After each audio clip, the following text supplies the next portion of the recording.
گونگے کا خواب، افسانے، طارق بلوچ صحرائی۔ افسانہ نمبر 1، گونگے کا خواب۔ گونگے کا خواب اسے بڑی اذیت دیتا ہے۔ خواب تعبیر کا تقاضا کرتے ہیں۔ تعبیر بتانے والا تفصیل مانگتا ہے۔ گونگا جب بتا نہیں سکتا تو وہ اذیت کا شکار ہو جاتا ہے۔ وہ خواب دیکھنے سے بھی خوف زدہ رہنے لگتا ہے۔ فرعون کو خاموشی کے مجرم اچھے لگتے ہیں یا وہ مائیں جو گونگے بچوں کو جنم دیتی ہیں۔ میں بھی عجیب ملک میں رہتا ہوں جہاں سوچنے والے کا سر اس کے جسم کا حصہ نہیں رہنے دیا جاتا۔ اگر دربار اور کلیسا کی رفاقت بہت پرانی ہے تو ملوکیت اور ملائیت بھی دو جڑواں بہنیں ہیں۔ اقتدار کے ایوانوں میں اگر ان کا رقص طویل ہو جائے تو طاقت سچ کا نعم البدل بن جاتی ہے۔ لوح و قلم کی بولیاں لگنے شروع ہو جاتی ہیں۔ نوشتے انسان لکھنا شروع کر دیتے ہیں اور بولنے کی اجازت صرف دستار والوں ہی کو ملتی ہے۔ ایسے گھٹن اور حفظدہ موسم میں صرف مامتا کی سسکیاں ہی سنائی دیتی ہیں۔ فضا خاموش ماتمی دھنوں سے گونجنے لگتی ہے۔ جنازے اتنے پڑھنا پڑتے ہیں کہ لوگ جوتا پہننا ہی بھول جاتے ہیں۔ کفن مہنگے اور تابوت نایاب ہونے لگتے ہیں۔ علم کا نور پھیکا پڑنے لگتا ہے۔ مذہب کو دنیا کے لیے استعمال کیا جانے لگتا ہے اور لوگ فلم کی کامیابی کے لیے قرآن خوانی کروانے لگتے ہیں۔ اور پھر اس ملک کا دانشور یہ سمجھنے لگتا ہے کہ تندور ایجاد کرنے سے بھوک کو دفن کیا جا سکتا ہے اور پانی میں نمک ملانے سے سمندر تخلیق کیا جا سکتا ہے۔ مگر میرے قلم کا وجدان تو کہتا ہے اس کرۂ ارض کی سب سے بھاری چیز تابوت ہوا کرتی ہے۔ میری زندگی کی مثلث میں میری ماں کے علاوہ بابا لارنس بھی شامل ہیں۔ مجھے نہیں معلوم ان کا نام کیا ہے مگر لارنس گارڈن کے حوالے سے میں نے ان کا نام بابا لارنس رکھا ہے۔ میں نے سدا اسے لارنس گارڈن کی پہاڑی کے اوپر برگد کے نیچے بینچ پر آنکھیں بند کیے کچھ سوچتے ہوئے دیکھا ہے۔ یہاں سے بابا ترت مراد شاہ کا مزار صاف نظر آتا ہے۔ مجھے اب بھی یاد ہے جب میں پہلی دفعہ بابا لارنس کے ساتھ والی بینچ پر جا کر بیٹھا تو انہوں نے ہلکی سی آنکھیں کھولیں، پھر مسکراتے ہوئے آنکھیں بند کر لیں۔ پھر ایک لمبے عرصے کی خاموشی کے بعد بابا لارنس بولا، صحرا نورد، قیامت کے انتظار میں بیٹھے ہو، جاؤ جا کر سو جاؤ، جب تک فاختہ کا گھونسلہ محفوظ ہے قیامت نہیں آئے گی۔ بابا لارنس مجھے کبھی بھی اجنبی نہیں لگا۔ میری ماں کہتی ہے اجنبی لوگ نہیں لہجے ہوا کرتے ہیں، شاید اسی لیے مجھے یہ اپنوں کا دیس بھی اجنبی سا لگ گیا تھا۔ میں نے اپنے باپ کو نہیں دیکھا، میری ماں کہتی ہے وہ بچپن ہی میں ہمیں چھوڑ کر چلا گیا تھا۔ میں نے ہمیشہ اپنی ماں کو ان کا نام بڑے احترام اور عقیدت سے لیتے دیکھا۔ جب بھی ذکر کبھی میرے باپ کا ہوتا میری ماں کی آنکھوں کا کاجل پھیلنے لگتا۔ وہ جب تک اس کی یاد کی نماز ادا کرتی رہتی ان کی آنکھیں باوضو رہتی۔ میں نے ہمیشہ ان کی آنکھوں کے محراب پر اپنے والد کے چراغ کو روشن دیکھا۔ بابا لارنس کہتا ہے رب کا قرب حاصل کرنا چاہتے ہو تو مخلوق خدا کو ماں کی نظر سے دیکھو۔ مجھے میری ماں سے صرف ایک بات پر اختلاف تھا، جو شخص میری فرشتہ صرف ماں کو چھوڑ کر چلا گیا اور کبھی واپس لوٹ کر بھی نہیں دیکھا، کیا وہ کوئی اچھا انسان ہو سکتا ہے؟ ایک میری ماں تھی کہ اب بھی اس کا ذکر نہایت ادب و احترام سے کرتی تھی۔ مجھے اس بات پر بہت غصہ آتا تھا مگر میں ماں سے لڑنا نہیں چاہتا تھا۔ بابا لارنس کہتا تھا مائیں بچپن کے اجلے پن اور معصومیت کی وجہ سے انعام کے طور پر عطا کی جاتی ہیں اور جوانی کے کھٹے پن، خود غرض، سخت اور شفقت سے عاری رویے پر سزا کے طور پر واپس بلا لی جاتی ہیں۔ یہ مائیں بھی عجیب ہوتی ہیں، بچوں کے بغیر شامیں انہیں کاٹنا شروع کر دیتی ہیں۔ شام کو جب تک بچے گھر نہ لوٹ آئیں مائیں کرب میں مبتلا رہتی ہیں۔ مائیں بچوں کے بغیر تنہا ہوتی ہیں چاہے ایک ہجوم ہی ان کے ساتھ کیوں نہ ہو۔ بابا لارنس کہتا ہے رب کو ان ماؤں سے بہت پیار ہے۔ ماں دنیا میں بھیجا گیا رب کا ایک چھوٹا سا روپ ہے۔ رب تمام جہانوں کا پالنے والا ہے۔ ماں اپنے بچوں کو پال کر سنت رب پوری کر رہی ہے۔ رب کائنات کا سب سے زیادہ خدمت کرنے والا ہے۔ ماں بھی ہر لمحہ اولاد کی خدمت میں لگی رہتی ہے۔ رب نہ کھاتا ہے، نہ پیتا ہے، نہ سوتا ہے۔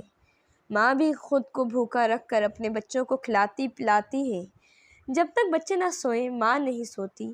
میں نے تمام عمر اپنی ماں کو سوئے ہوئے نہیں دیکھا۔ جب میں سوتا تھا تو وہ کاموں میں مصروف ہوتی تھی، اور جب میں اٹھتا تھا وہ نماز سے فارغ ہو کر گھر کے کاموں میں مصروف ہوتی تھی۔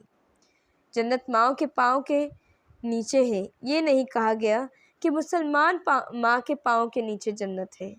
ماں کی دعا تو 7 ولیوں کی دعا سے بڑھ کر ہے۔ میں جب بھی فارغ ہوتا بابا لارنس کے پاس جا کر بیٹھ جاتا تھا۔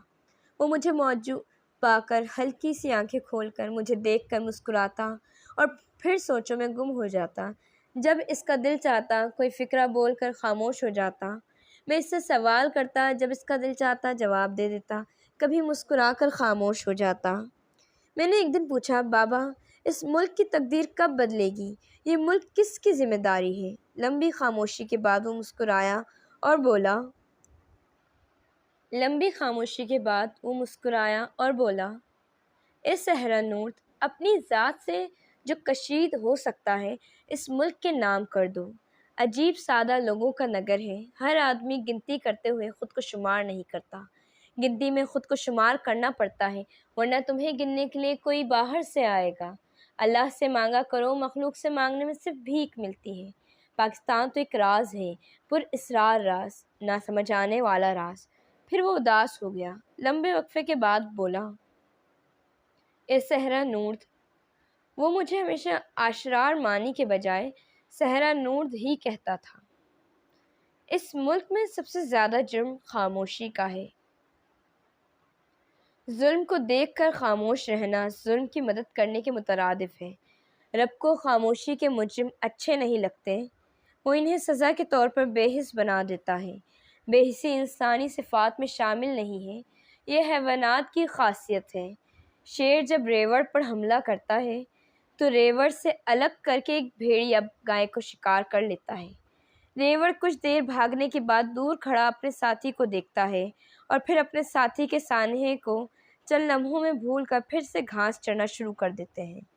اسے بے حسی کہتے ہیں۔ بے حس انسان سے اشرف المخلوقات کا اعزاز واپس لے کر اسے چوپائیوں کی صف میں شامل کر دیا جاتا ہے۔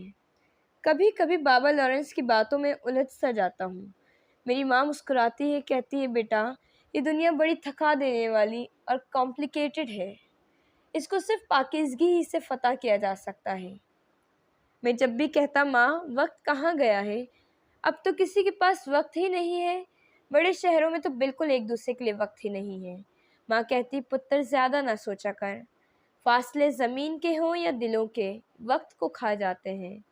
میں سوچتا ہوں میں عجیب شہر میں رہتا ہوں جہاں دن کو رات سو جاتی ہے مگر رات کو دن نہیں سوتا۔ ہم صحرائی لوگ موسموں کا جبر سہتے سہتے اپنوں کا جبر سہنا بھی سیکھ جاتے ہیں۔ ہم اکثر اپنے بدن کا صحرا میں جھلستے رہتے ہیں۔ ہم اندر سے ایک نامعلوم لمبی مسافت میں رہتے ہیں۔ ہم سفر بھی روز کرتے ہیں اور جانا بھی کہیں نہیں ہوتا۔ بابا لارنس کہتا ہے، جب تم بلا وجہ خوش ہو تو سمجھ لینا تمہاری ماں تمہارے لیے دعا گو ہے۔ اس دن زندگی میں پہلی بار میں اپنی ماں سے اونچی آواز میں بولا تھا، ماں تم اس شخص کے لیے آنسو بہاتی ہو جو تمہیں چھوڑ گیا، جس نے تمہیں عمر بھر پلٹ کر نہیں دیکھا، جس نے اپنے بیٹے کا بھی خیال نہیں کیا۔ کیا ایسے خود غرض آدمی کے لیے اپنی زندگی کو اذیت دینا کہاں کی عقل مندی ہے؟ ماں نے غصے سے میری طرف دیکھا اور پھوٹ پھوٹ کر رونے لگی۔ تم سچ سننا چاہتے ہو نا؟ تو سنو، تمہارا باپ مجھے چھوڑ کر نہیں گیا، اسے ایک اندھی گولی نے شہید کر دیا تھا۔ مرنے سے پہلے اس نے مجھے کہا تھا، مجھے خوشی ہے میں نے ہمیشہ سچ لکھا ہے، میں خاموشی کا مجرم نہیں ہوں، میں گونگے کے خواب کی طرح اذیت میں رہنا نہیں چاہتا تھا۔ ہو سکے تو میرے بیٹے کو بھی اسی راستے میں ڈالنا۔ گونگے کا خواب بڑا دکھ دینے والا ہوتا ہے۔ اور پھر وہ اس جہاں میں چلا گیا جہاں صرف سچ ہی سچ ہے، وہاں کوئی گونگا نہیں ہے۔ پتر میں بے حوصلہ عورت تھی، مجھے اچھا نہیں لگتا کوئی اسے مرا ہوا کہے۔ جب کوئی اسے مرحوم کہہ دے تو میں ایک ہفتہ سو نہیں سکتی۔ میں اسی لیے کہتی ہوں وہ مجھے چھوڑ کر چلا گیا۔ میں لارنس آ کر بابا لارنس کے پاس بہت رویا تھا۔ بابا، میں زندگی میں پہلی بار اپنی ماں سے اونچی آواز میں بولا ہوں۔ میرا باپ میری ماں کو چھوڑ کر نہیں گیا بلکہ شہید ہوا ہے۔ وہ سچ کے راستے کا مسافر تھا، وہ گونگے کا خواب نہیں بنا، وہ خاموشی کا مجرم نہیں بنا، اس لیے موت کو شکست دے گیا۔ میری ماں کو اچھا نہیں لگتا کوئی اسے مرحوم کہے۔ بابا لارنس پریشان ہو گیا۔ میں نے اسے زندگی میں پہلی بار پریشان دیکھا تھا۔ کہنے لگا، بھاگ کر واپس جا، اپنی ماں سے بھی معافی مانگ اور اپنے رب سے بھی۔ اے صحرا نورد، رب کو مائیں بڑی پیاری ہوتی ہیں۔ یہ تتلی کے پروں سے بھی زیادہ نازک ہوتی ہیں۔ کوئی ان سے اونچی آواز سے تو کیا اف بھی کہے، اللہ برداشت نہیں کرتا، وہ انعام واپس لے لیا کرتا ہے۔ ماں سے رب کی محبت کا اندازہ لگائیں۔ ماں اپنے بیٹے کے لیے پانی کی تلاش میں دوڑ رہی تھی۔ ماں کی اس محنت اور جذبے کا رب العزت نے اتنا احترام کیا کہ اسے صفا و مروہ کو اپنی نشانی قرار دے دیا۔ سعی جو بی بی ہاجرہ نے کی، اس کو حج و عمرہ کا رکن بنا دیا۔ میں بھاگ کر اپنے گھر پہنچا۔ ماں زندگی کی آخری سانسیں لے رہی تھی۔ میں نے کہا، ماں مجھے معاف کر دو، میں کبھی آپ سے اونچی آواز میں بات نہیں کروں گا، میں کبھی اف بھی نہیں کہوں گا۔ ماں واپس لوٹ آؤ، مجھے تمہاری ضرورت ہے، میرا اس دنیا میں تمہارے سوا کوئی نہیں۔ یہ دنیا پہلے سنگ پرست تھی، اب سنگ دل ہو گئی ہے۔ ماں نے میرا ہاتھ اپنے ہاتھ میں لے لیا، بولی، پتر، رب کو مائیں بہت پیاری ہوتی ہیں، یہ تتلی کے نازک پروں سے بنی ہوتی ہیں۔ کوئی ان سے اونچی آواز میں بولے، رب برداشت نہیں کرتا۔ پتر، تم سے غلطی ہو گئی، سزا کے طور پر وہ اپنا انعام واپس لے رہا ہے۔ یاد رکھنا، تمہارا باپ سچا تھا، سچ سے پیار کرتا تھا، اسے یقین تھا زندگی اور موت صرف اللہ کے ہاتھ میں ہے۔ سچ سے گریزاں لوگ گونگے کے خواب کی طرح اذیت میں رہتے ہیں۔ پھر ماں نے کلمہ پڑھا اور مٹی کی مہمان بن گئی۔ ماں باپ سے اونچی آواز میں بات کرنے والا عمر بھر اس کا تاوان ادا کرتا رہتا ہے۔ برسوں بیت گئے، ماں کو جدا ہوئے، برسوں سے خود کو اذیت دے رہا ہوں، زباں گنگ ہو گئی ہے، گونگے کے خواب کی طرح صرف اذیت ہی اذیت ہے، بے بسی اور لاچاری اور تنہائی ہے، جیسے